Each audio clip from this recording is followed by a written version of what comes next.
은행권이 오늘부터 1억 원을 웃돌거나 연소득의 200%를 초과하는 신용대출을 규제하기 시작했습니다. 지난 13일 금융당국이 오는 30일부터 신용대출을 규제하겠다고 밝혔지만 당국의 조치 발표 후 일주일 만에 신용대출이 1조 5천억 원을 넘어서자 은행들이 일주일 앞서 규제를 시작한 겁니다. 박병환 기자입니다.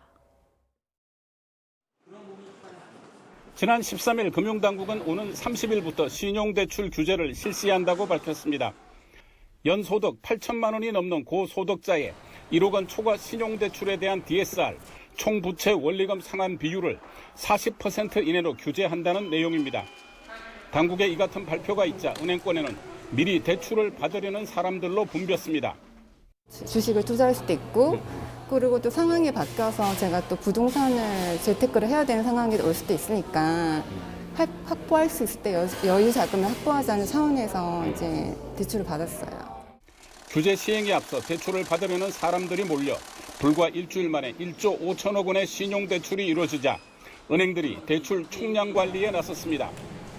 KB국민은행은 1억 원이 넘는 신용대출, 연소득의 200%를 초과한 신용대출에 대한 심사를 대폭 강화했습니다. 금융당국이 밝힌 DSR 40% 규제 대상은 연소득 8천만 원이 넘는 고소득자지만 KB국민은행은 소득과 관계없이 신용대출이 1억 원을 넘으면 규제를 적용합니다.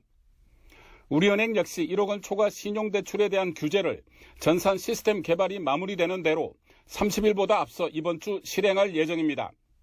농협은 대출 한도와 우대금리를 줄이는 방법으로 신용대출을 억제하고 있습니다.